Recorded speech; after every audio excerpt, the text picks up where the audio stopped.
Bismillahirrahmanirrahim. Assalamualaikum warahmatullahi wabarakatuh. Salam. Para pemirsa sekalian, hari ini kita sedang duduk santai bersama para asatid kita, ada Ustaz Girbal dan Ustaz Akram. Untuk kali ini kita bertepatan dengan momen Isra dan Mi'raj. Isra Mi'raj itu kita mau coba angkat tema ini untuk mencoba membincang secara sederhana dan santai tentang tema Isra dan Mi'raj. Oke. Mungkin kita persilahkan yang pertama Ustaz Girbal berbicara sedikit tentang Isra dan Mi'raj. Bismillahirrahmanirrahim. Assalamualaikum warahmatullahi wabarakatuh. Mungkin tidak berbicara banyak tentang Isra dan Mi'raj. Ada mungkin yang perlu kita diskusikan bersama menjadi bahan diskusi kita tentang sebuah riwayat bahwa sebelum Nabi diisrakan, sebelum kejadian Isra dan Mi'raj itu ada sebuah riwayat konon Nabi itu dibelah dadanya, disucikan dadanya, dikeluarkan kotoran untuk diisi cahaya supaya proses perjalanan Isra dan Mi'raj ini menjadi lancar. Artinya dalam hadis ini bahwa menyebutkan berarti Nabi ini perlu dibersihkan dulu batinnya untuk bisa melakukan perjalanan suci Isra dan Mi'raj ini. Karena kalau masih belum, tanda kutip, belum bersih, perjalanan ini mungkin tidak akan bisa terjadi. Jadi hadis itu tentang kejadian Nabi dibelah dadanya, yang itu yang kedua kalinya, karena yang pertama kali pernah Nabi alami di saat umur beliau masih kecil. Mungkin umur beliau 7 atau 9 tahun, pernah malaikat membelah juga dadanya untuk dimasukkan cahaya. Dan inilah kejadian syakus sadar, pembelaan dada Nabi dibelah yang kedua kali sebelum Isra dan Mi'raj. Apakah benar hal ini hadis dan masuk akal kita bahwa Nabi itu memiliki kotoran di dalam dadanya sehingga perlu dikeluarkan dan dimasukkan sebuah cahaya yang bersih supaya bisa melakukan proses Isra dan Mi'raj.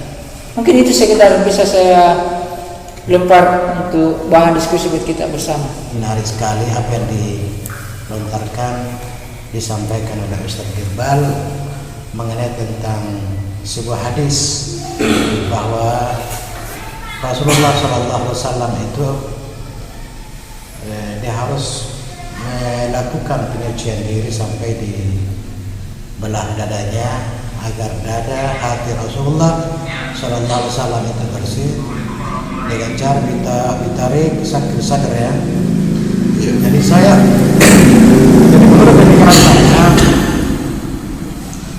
Rasulullah SAW adalah utusan Allah. Dia adalah Nabi yang terakhir, adalah Nabi di antara Nabi yang paling mulia. Tentu kalau kita menerima hadis-hadis seperti itu, tentu kita harus mengaitkan dengan pandangan logika kita, cara berpikir kita dalam menyikapi hadis ini.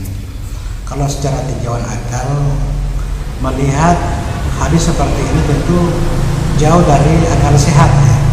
Karena bagaimana mungkin Rasulullah SAW itu dia harus disucikan dadanya lalu kemudian dia akan menerima sebuah semacam petunjuk ilahi atau ilmu-ilmu yang Allah Subhanahu wa taala akan sampaikan kepada Rasulullah lewat proses Isra Mi'raj itu. Jadi Rasulullah SAW adalah ismah, artinya jauh sebelumnya kan dia sudah bersih, sudah dibersihkan oleh Allah Subhanahu wa taala, tentu jauh dari perbuatan maksiat dan kemungkaran. Jadi sehingga tidak perlu lagi hal-hal yang semacam itu dilakukan lagi. Tidak kalah Rasulullah SAW adalah sebagai contoh suri teladan yang paling bagus. Belum lagi wa innaka la'ala khuluqin azim, ya. Dan jadi saya kira yang kasus-kasus seperti ini tentu harus ditinjau ulang, karena bagaimanapun juga banyak riwayat-riwayat hadis Nabi yang tidak sesuai yang seperti ini. Jadi kalau kita menyikapi hadis seperti ini, kalau banyak hadis-hadis Nabi yang tidak menerima seperti ini, ya tentu kita harus lebih untuk mempertimbangkan lagi. Jadi bukan cuma kasus hadis seperti ini, banyak hadis-hadis Nabi yang malah justru seolah-olah melecehkan Nabi, jauh dari sifat-sifat kemudahan Nabi yang perlu kita lagi untuk kaji ulang kembali. Jadi untuk sementara seperti itu dulu ya. Memang dilema Ustaz ya. Iya, artinya sekali.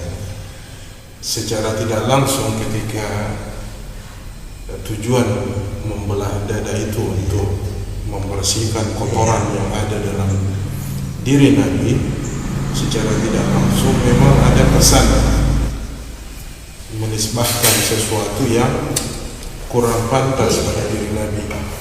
Padahal kita yakini bahwa beliau adalah pribadi yang suci.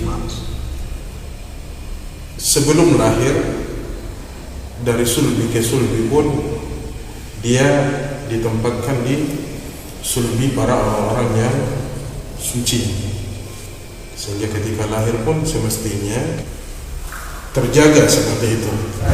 Kalau kita bisa maknai hadis itu, kalau dalam pengertian Nabi itu dia harus dibelah dadanya, dia harus dikeluarkan kotoran-kotoran, ya semacam kemungkaran mungkin atau semacam al-fasya wal munkar. Kalau seperti itu maksudnya tentu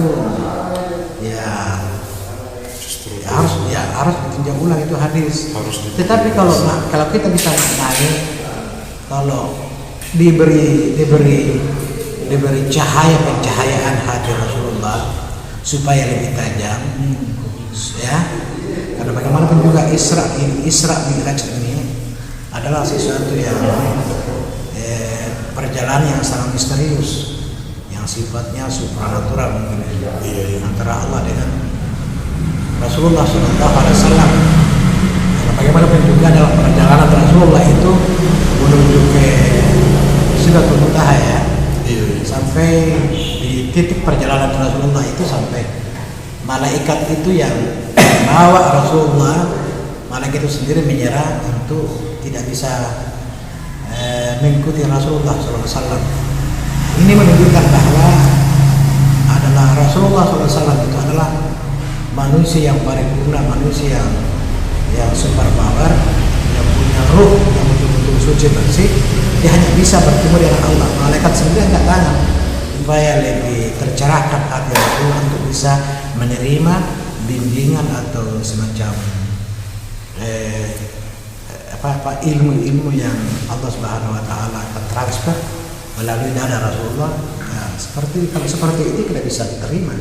Tapi kalau semacam mau mengeluarkan kotoran, bagaimana ini kita bisa terima ini? Oh iya. Jadi memang ya, kalau misalnya dalam studi hadis di samping ada indikator kesahihan sanad, ada juga yang masuk dalam wilayah indikator kesahihan matan. Dan ketika hadis-hadis yang meriwayatkan mengisahkan Nabi dibelah dadanya untuk dikeluarkan kotoran yang ada dalam dirinya, riwayat-riwayat seperti itu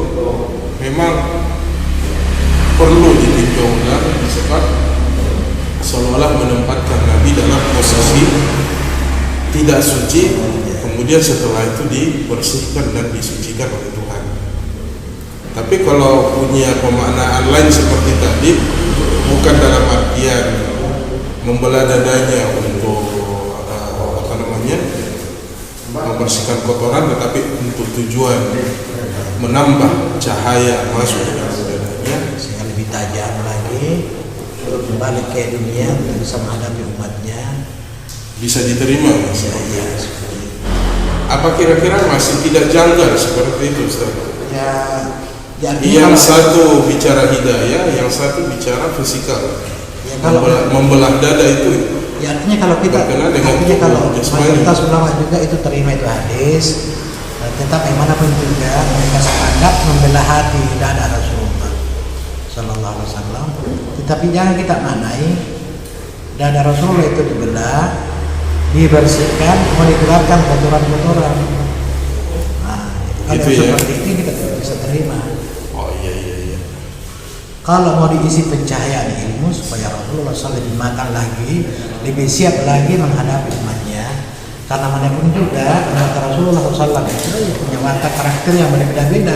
Ya, kalau yang semacam itu kita bisa maknai ya apa salahnya? Bagaimana Ustaz Girwan terkait jawabannya Ustaz Akram tadi? Nah. Riwayat tentang membelah dada itu masih bisa ditolerir dari sisi isi matanya ketika dia dimaknai sebagai menambah cahaya, bukan membersihkan kotoran. Makanya itu ada di dalam Maulid Sumtud Dilor, Maulid Ali Al-Habsyi, ya, Habib Muhammad Al-Habsyi, tentang kasus Isra Mi'raj ini. Beliau menafsirkan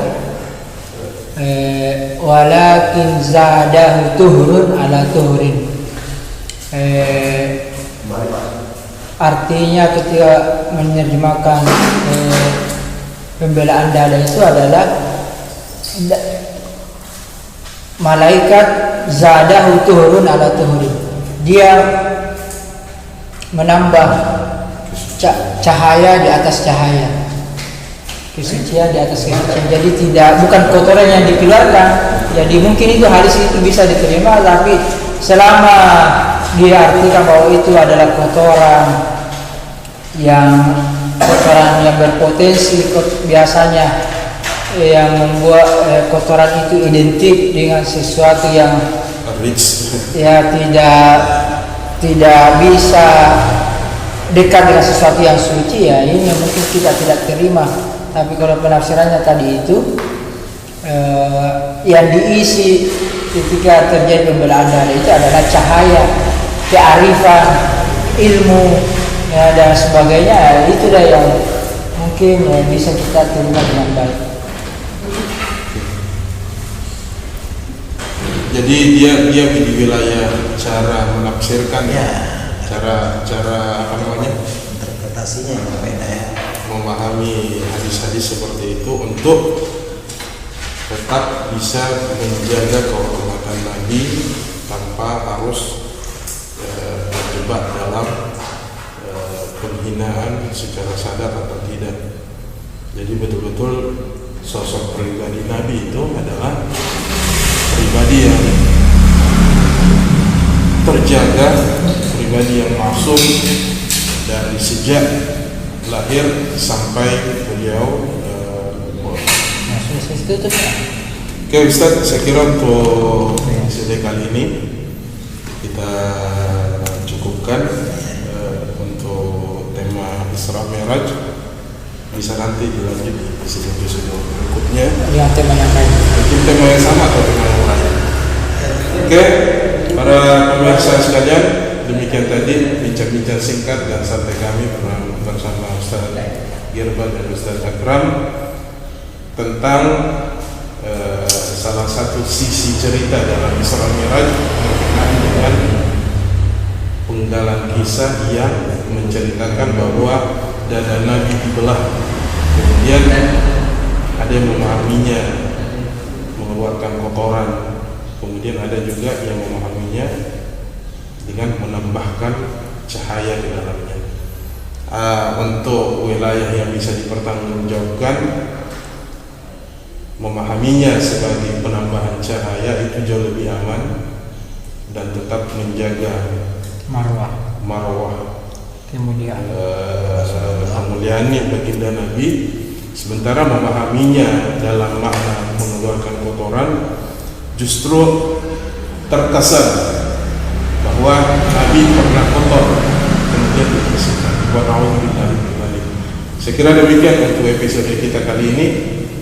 Allahumma salli ala Muhammad wa ali Muhammad. Wassalamualaikum warahmatullahi wabarakatuh.